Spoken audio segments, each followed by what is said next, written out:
They got a message, not a normal one. It was strange, maybe even a little creepy. It led them to a place they didn't really know, with people they had never met.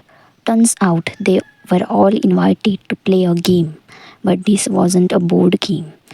This game felt dangerous, and they had a feeling that not everyone was going to make it out.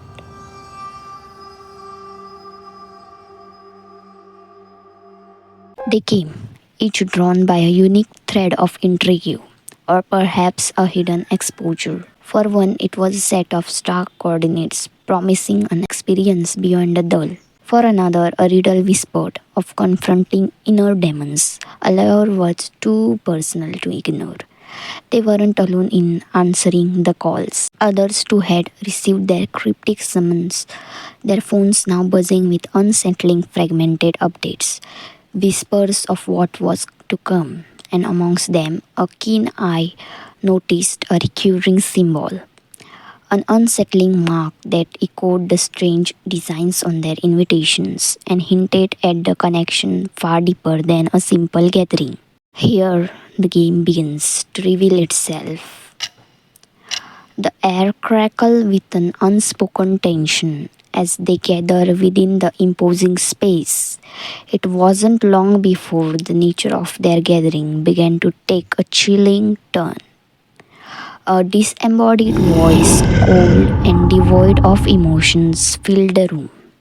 Its source unseen, it spoke of a time, it spoke of a game, a series of challenges designed to test their limits, to peel back the layer of their carefully constructed facades. The rules were simple, yet terrifyingly vague. Participate, confront your deepest fears, and survive. Failure.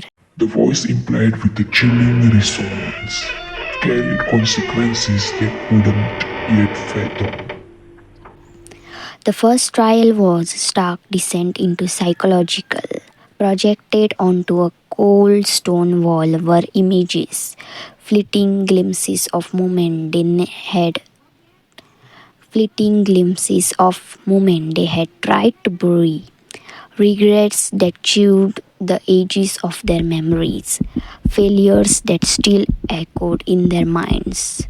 The disembodied voice instructed them to share the greatest regret. A raw and vulnerable exposure laid bare under the watchful eyes of strangers.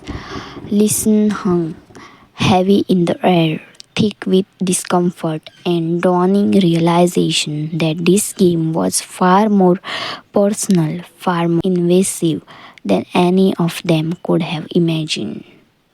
The price of refusal, a sudden sharp sound echoed through the room, served as a brittle reminder that participation wasn't optional. The shift from the internal to external was a bang. Suddenly, the environment itself began a treat. A narrow beam stretched across a seemingly bottomless chasm. The only path forward, the disembodied voice offered a simple instruction: cross, the hold through the disparate structure, emphasizing the soundness emphasizing the unsoundness of the situation. Fear, raw and primal, gripped them. Some hesitated, their bodies frozen by the sheer drop below. Others driven by desperate will to survive, or perhaps a need to prove their courage, took tentative step onto the unsteady part. On the unsteady path, each movement a gamble against gravity and their own trembling limbs. With each challenge, the fragile bonds between them began to fray. Forced to make impossible choices, they learned that self preservation often came at the cost of another's well being. Whispers of suspicion replaced nervous introductions. Alliances form and fracture with alarming speed. The game wasn't just testing their individual limits, it was dissecting their capacity for empathy, their willingness to betray, The weight of their decisions began to settle upon them, a heavy burden adding to the already suffocating atmosphere of the unknown. Amongst the chaos and fears, fragments of larger puzzle began to emerge.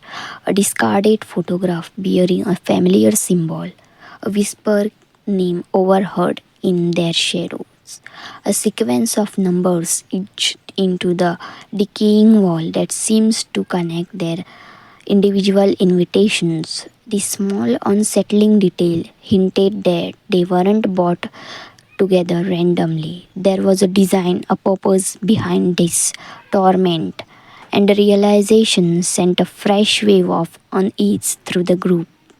The game wasn't just about survival, it was about something far more intricate, something that seemed to tie them together in ways they couldn't have yet comprehend.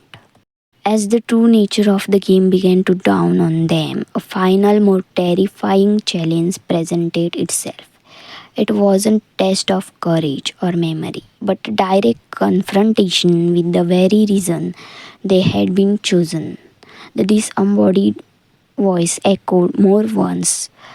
Its tone shifted from detached to the something chillingly personal. Now it toned face your calculations, awaited them in the final moments, remained short in a fear. But one thing was certain, the game was far from over end. So they played the game. Some made it through, some didn't. But those who survived, nothing would have been remained the same. They faced their fears, made tough choices, and maybe even saw the worst in themselves and others. The game might be over, but the question remains, what would have you done? And would you have survived? Thanks for watching. Review your thoughts in the comments below.